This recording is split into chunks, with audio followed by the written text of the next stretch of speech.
Hi, everybody. I'm Ellie Powers, and I'm a product manager here on the Google Play team. And as Shannon mentioned, what I'm here to talk about is what's happening in Android development in 2016. It's kind of amazing for me to even say that because, we talk about the Android platform, and it feels so immediate to me. I've been at Google almost 5 years, and when I joined, that platform was very new. It's come a huge way, a very, very long way, and I'm excited today to share with you some of the things that we're most excited about and some of the things that we think that you need to know about as developers in order to make the best apps possible. So Android development is a lot more sophisticated this year than it was back in the past. And that's really important, and it's happening because users have much higher expectations than ever. Users want apps that are innovative, that are highly functional, that are beautiful, and take advantage of all the latest technologies. Now, as a developer, you want to give them all of that. You want to make those great user experiences, but you want to have the least amount of hassle possible. Totally. And that's why you need more sophisticated tools that are going to bring you more power. So today, I'm going to talk about 4 different areas of Android development. First, we're going to talk about the latest Android dessert, Nougat. It's sticky, it's sweet, it might get stuck in your teeth, and it's got a lot of great new features that users are going to love. We're going to talk about what you need to know as a developer. Second, we're going to talk about what's new with material design. It launched a couple years ago, and there's some new things that you should know about. Third, we're going to talk about Android Studio. That's another product that's been progressing a lot. So we're going to talk about how that can help you build better apps. And finally, we had a huge announcement this year at Google I/O about Firebase. Firebase means a lot more this year than it did last year, and we're going to go through a lot of the features that it offers. It's all about building and growing your apps cross-platform, so we're going to talk a little bit more about how that can help you with your overall app business, including Android, but also beyond it. So first, let's talk about Android Nougat. Has anyone here tried Android Nougat so far? Got a build on one of your devices? That's great. So you may have a favorite feature, but I'm going to tell you a few of mine. One of my favorite things about it is the improved battery life. And another one is when you upgrade to a new version and install an update, it doesn't need to go back and optimize all your apps anymore. That's one of my favorite things, especially because I have like 150 apps on my phone. So those are features that are great for users. And now we're going to walk through the things that are most important to know about as a developer.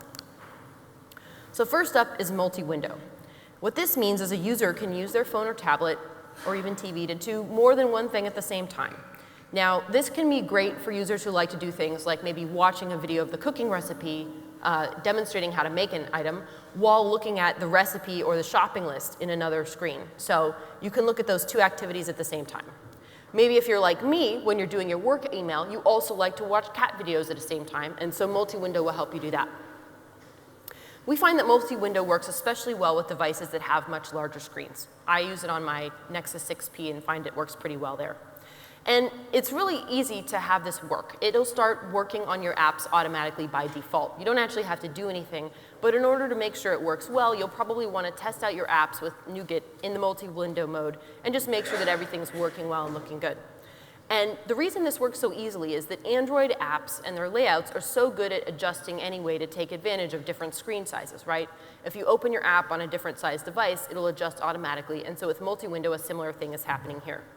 Now, after you've tested it, if you want to make a few tweaks, there are certain parameters that you can change, like things like default or minimum sizing, if you want to make sure it works exactly right. So next up, notifications. Marshmallow had a big notifications overhaul. And in Nougat, we still weren't satisfied, so we decided to do even more stuff.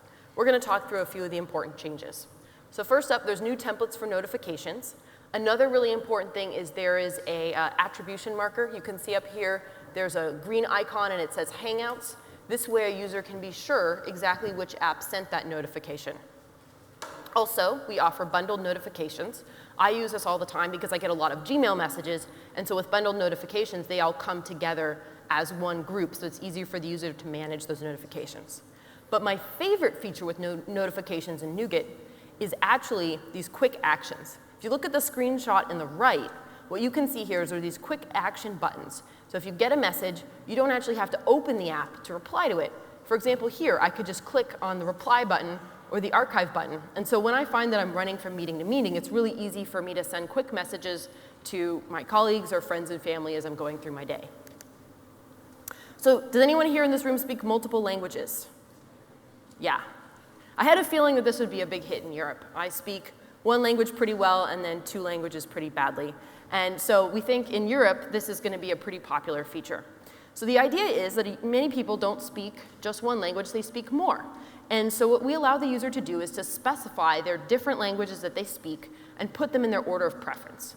So when a user tries to open an app, Android will try to load the app in the user's first choice language. If that app translation isn't available in that language, they'll load the second choice, the third choice, and so on. So for example, in this case, with this screen here, it would first try to open the app in English. If that didn't work, it would try Spanish. And then as a last resort, it would try French. So as a developer, there shouldn't be anything that you have to do to make this work. It should just work automatically. But we think that you'll like knowing that this is available and that this will help users be able to make sure they're seeing your app in the right language that's right for them. So in Marshmallow, we talked last year about a huge overhaul to the permissions platform. Permissions are now real time as of Marshmallow. But there were a couple things that we wanted to tweak to make them work even better. So has anyone ever had to ask for the permission to access a user's internal storage and it used to pop up a message about, hey, can I access your photos and this and that and a bunch of different things? We had a lot of feedback from developers that sometimes they would only need to access one of these things and gaining access to all of these things was concerning to users. And we thought that that was absolutely great feedback. So what we've done is we've broken it down so that as a developer, rather than requesting access to all of the storage, you can request access to a specific folder. So for example, in this case, maybe this is a photo app, and so it's actually asking to access just the pictures folder. And so this means that a user understands a lot better why what you're requesting is necessary, and also you're not gaining access to other files that you may not need to have access to. So does anyone here in this room work on 3D games? Yeah, a couple folks? That's really cool. So Vulkan is a new technology. It's a low-level, low-overhead, and cross-platform 3D API, and it's also available in Android Nougat as well. So this is a really great technology that helps if you're trying to write games that work cross-platform. It works a lot more similarly across these different platforms. And also, if you use a game engine, a lot of engines are supporting it already or have a platform to be able to support Vulkan in the future. So what this means now with Vulkan being supported in Nougat is if you are using Vulkan, it'll start to work really well on these devices right away. So that was Android Nougat. And now we're going to move on and talk about what's new in material design. So first of all, how many apps here are using material design already? Good number of folks. So if you're using material design, you're actually in really good company. We noticed recently that we have basically 1 million apps on the Play Store that are using material design. And if you haven't heard of it, what material design is a set of principles that govern how apps look, how they move, how they feel.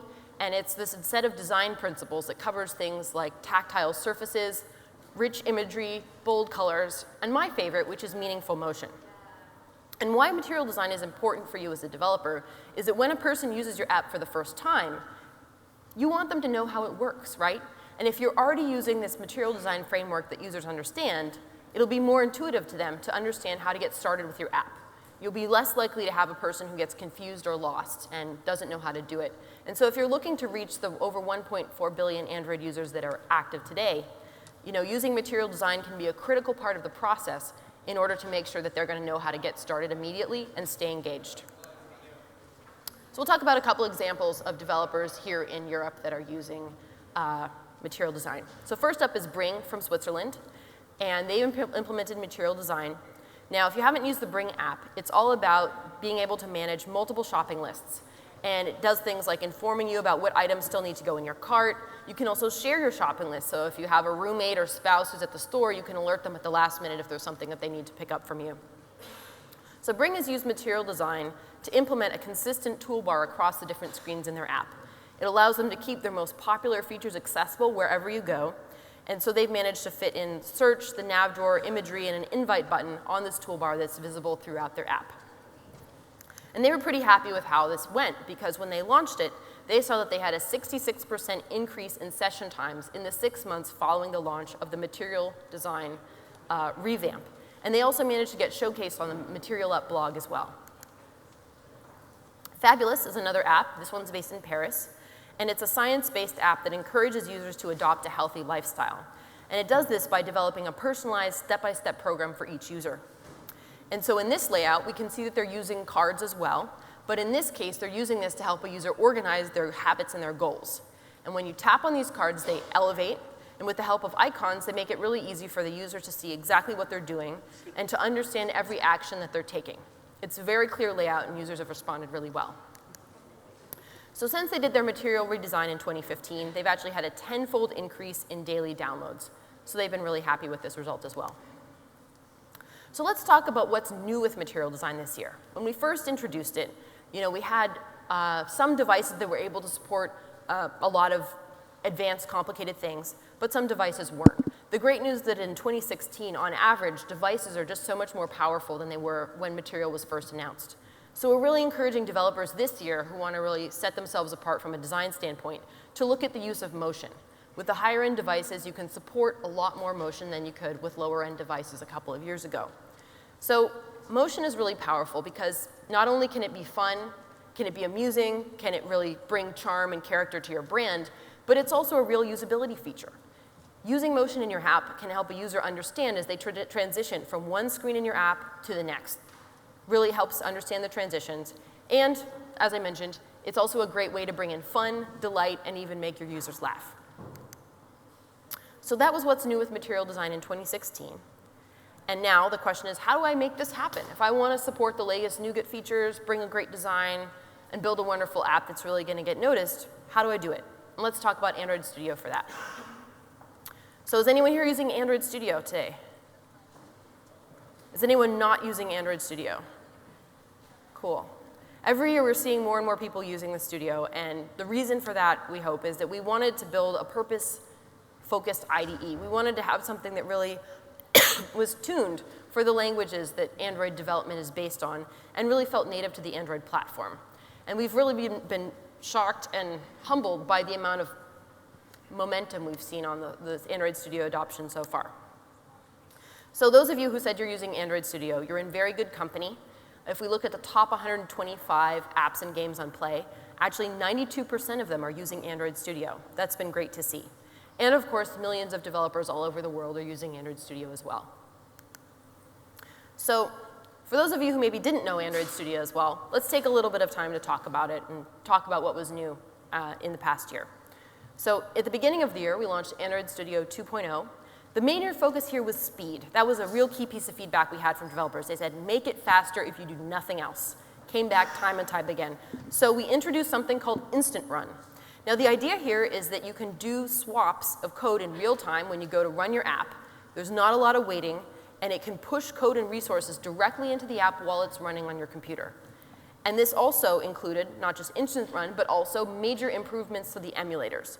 It included a new emulator UI, a GPU profiler view, search deep linking, creation, and building of test cases. We'll talk about those things a little bit later. And then in 2.1, we built that release side by side with the team working on Nougat. So this is all about supporting Android Nougat. So we have support for the new features and APIs, new Nougat emulators to test on, Jack compiler support so that you can try END's Java 8 support, and important stability enhancements. That was something else we heard from you, is that every time we need to update it, we need to make sure it's just really high quality, production grade stuff. And then in 2.1, we also made an additional investment into Instant Run.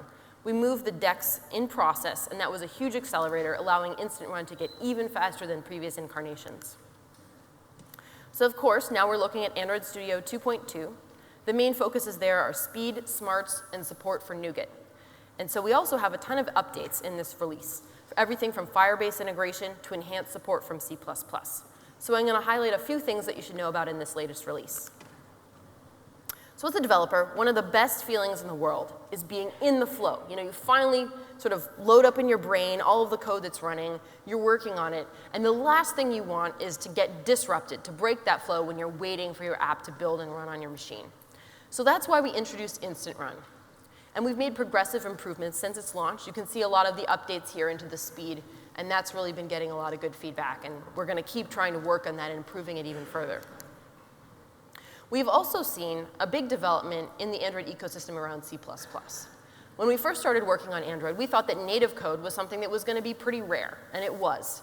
And then as Android's evolved, we actually seen more and more developers using C++ for more and more reasons. Initially, it would just be for things like maybe physics simulations, but we've seen over time that more and more types of apps and games are using native code, so we've realized we need to enhance the support for it a lot more. So you can now actually do a whole bunch of more things in C++, and let's walk through a few of them. So we've already supported editing and debugging of native code. But with 2.2, we're bringing you IntelliJ 2016.1. This includes a lot of IntelliJ's enhancements to C++ from the CLion 2016.1 release. And now you can also just run the app like any normal app, Android app, using the run dialog. It's much more integrated into the overall build and run experience. So now this is also integrated with the debugger so that you can set the breakpoint, then run the app, and the debugger will break at the right place, executing the code on your machine. It's just a much more integrated, well-run test, run and build cycle on your machine. So next, I'd also want to tell you a little bit more about the C++ debugger enhancements. So in 2.2, you no longer have to select explicitly whether you want a C++, a Java, or a hybrid debugger. You can just choose auto, and then the IDE will automatically select the right debugger for what you're trying to do. And if you're debugging code in N and above, you can actually just use one debugger for both of these, thanks to our Java-aware C++ debugger. So let's talk about design. You know, we talked a little bit earlier about how users respond so well when you've made your app look great. And Android Studio has introduced a couple of new features to really help you improve this. So first of all, the layout editor. It's a new user interface designer. It helps you quickly design the layouts in your app in a much more visual way, a much more interactive way. And so you don't have to go back and forth so much between coding and previews. We also have some new features. Here you can see the blueprint mode. It's really powerful. And we have a new properties panel also over there, which allows you to quickly edit the layouts and the widgets faster. We've also introduced a new type of layout. It's called constraint layout. Previously, we'd see a lot of developers, when they wanted to achieve a very precise layout, they'd end up nesting a bunch of different layout types inside of each other. It would be very hard to debug, very clunky. We've all probably spent a few hours fiddling with these things, wondering why it never quite lines up right. And so what we've done with constraint layout is it gives you a lot more powerful language to express complex UIs, but you don't have to do this horrible layout nesting anymore. So we think this will really simplify your experience for creating and managing your apps. And together with the layout editor, you'll be able to have a much more powerful and simple way of modifying your layouts.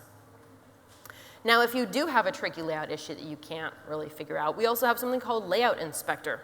Now, the idea here is that you can debug a snapshot of your app's layout. You can have it running on your Android emulator, on your computer, or on your Android device. And it gives you tools to inspect the view hierarchy.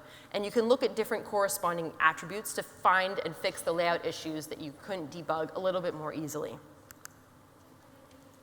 So another thing that a lot of developers are trying to do is to get more efficient with their apps, not just in how they build them, but also in the binaries that are delivered to users' devices. So the tool that you have that's best for this is called the APK Analyzer. It's really designed to help you keep your app small and efficient. And for those of you who are building apps for emerging markets, places like India, Brazil, and Indonesia, this becomes even more critical as users don't have a ton of storage and also have limited network connectivity. We'll give you a little bit more information about that in the Building for Billions exercise. So APK Inspector can help you figure out which of the different files in your APK are taking up a lot of space. It can also help you do things like avoiding the 64K reference method limit issues with your DEX files. It can help you diagnose ProGuard config issues and inspect complex resources files. It's really to help you analyze every aspect of your APK and get rid of the bloat.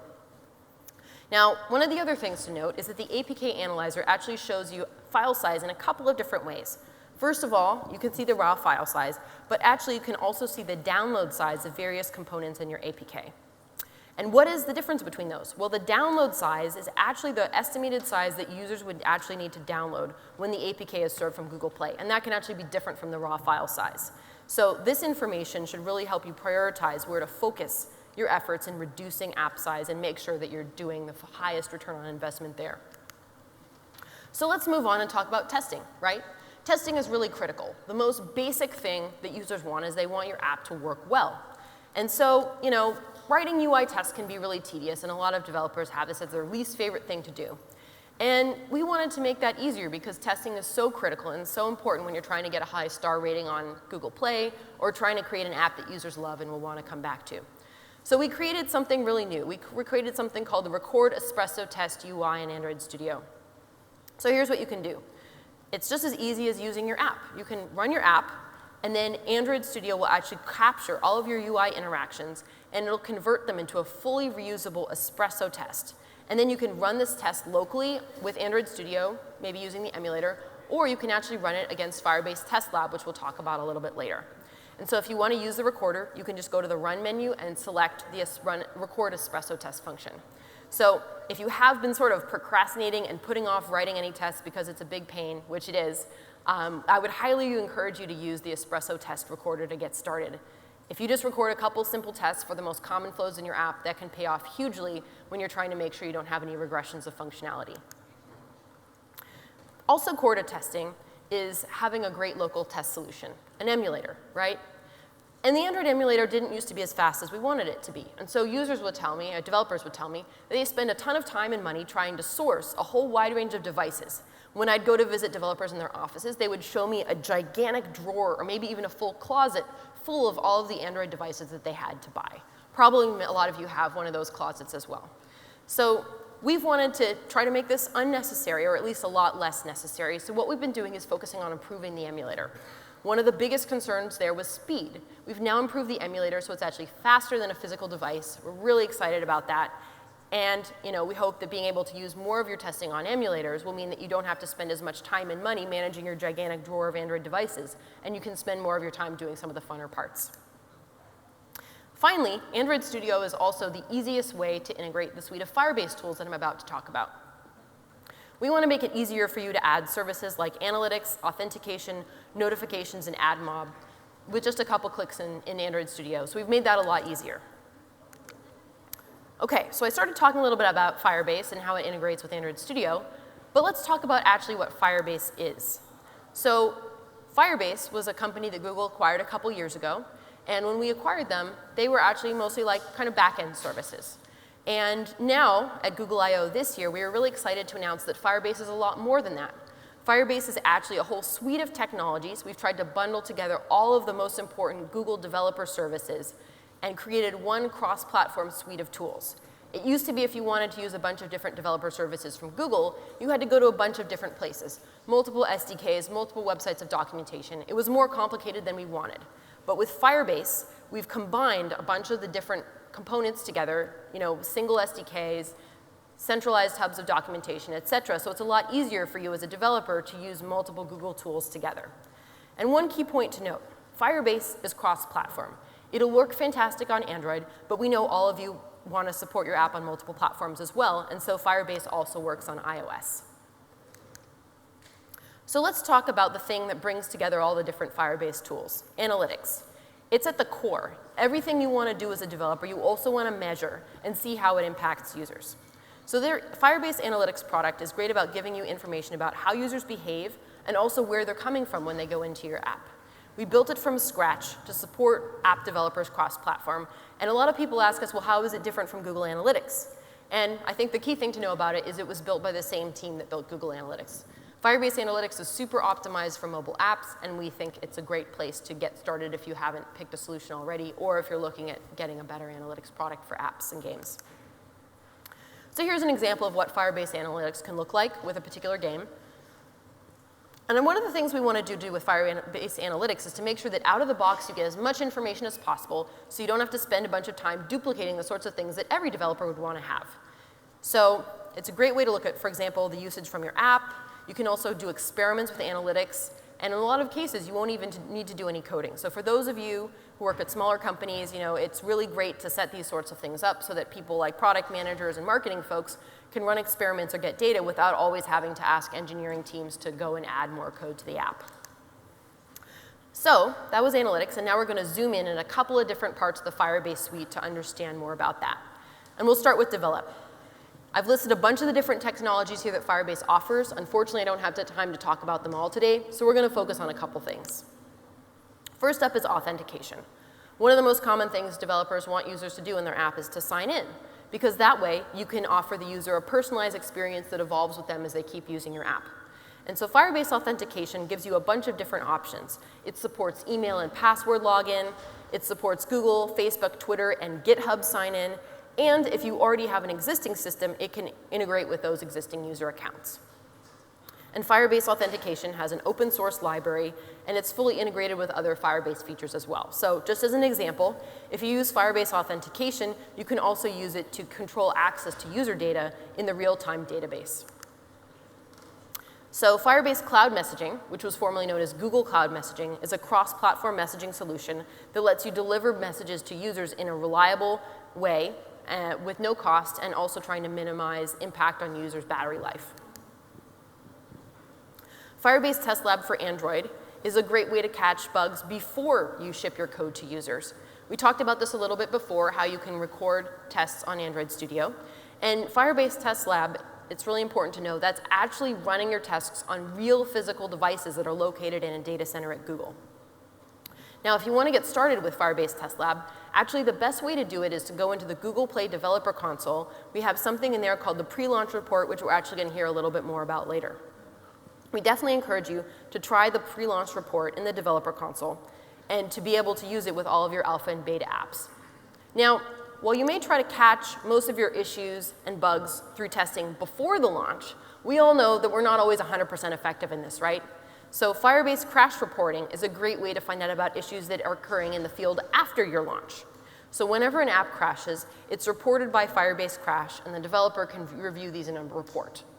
Again, this also works cross-platform, so you can use it across all of your apps. So that was developing an app. And now let's talk about some of the technologies to help grow an app. First up is dynamic links. I was just talking to a developer about this yesterday. A lot of us want to be able to provide a single link that works cross-platform, and also to be able to deep link someone to a page within an app, even if that user had to go through the install flow. And this is really helpful. These links can work across different platforms, and they do carry the URL state after the user has completed the install. And also, they're integrated with Firebase Analytics, so you can also see the activity that's coming in through these dynamic links. And app indexing. This is something we launched a couple years ago. It's integrated with Firebase as well, and this is a great way to be able to take content for your app and surface it to users within Google Search.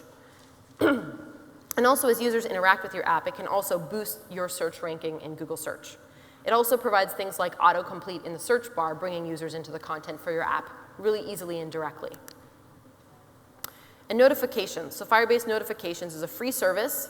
A lot of developers ask me, how can I manage these better? And this is a good solution for it. It gives a simple UI for generating notifications. A lot of the time, you don't even need to write code. You can just use the Firebase Notifications console. So again, this is a great way where if you have multiple people working on your app, even folks who don't do coding on a daily basis can still go in and set up new notifications. So on the client for Android, no coding is needed for background notifications. And if you want to do notifications on iOS or foreground notifications, there's just a little bit of coding required there. Also, you can see, you want to be really sure as a developer that you're not sending too many notifications or having users feel like they're getting spammed. So you can actually look at analytics to be able to track conversion rates on these notifications so you can understand which ones are effective and which ones might not be as welcome. So that's how to build and grow your app. Finally, the most important part perhaps, earning money. So AdMob is a popular way to be able to monetize your mobile apps through advertising. And now it's been brought together in the same suite of tools to make it a lot easier to integrate with in Firebase. There's a number of different ad formats if you haven't tried AdMob yet. We have video ads, we have native ads, we have interstitial ads, and we're seeing over 1 million apps using AdMob today. And again, it's fully integrated with Firebase. But if you're already using AdMob already, you can still start using it without having to adjust or mess up your existing AdMob configuration. Okay. So that was my talk. Today we talked about what's new in Android development in 2016. First, we talked about Nougat. We talked about our latest version of the Android release. We talked about improvements to the user experience, things like multi-window, multiple languages, notifications, and a couple tweaks to the permissions flow. Next, we talked about material design. It's very quickly becoming the default and the user expectation. We have over 1 million apps using it today.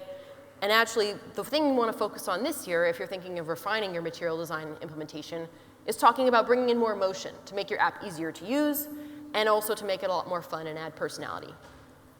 Third, we talked about Android Studio. We have Instant Run. It's a lot faster to use. But we also have important new features around the areas of design, things like the new constraint layout to help you simplify complex layouts, and also the emulator to help you do testing a lot more quickly.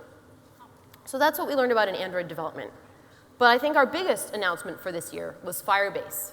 This cross-platform suite of tools is really powerful to help you build great Android apps and also great iOS apps. I think a lot of developers are trying to manage multiple apps across multiple platforms, and with Firebase, it's a lot simpler to get all of the best things that you want from Google with a lot less of the hassle. All right. All right, thank you.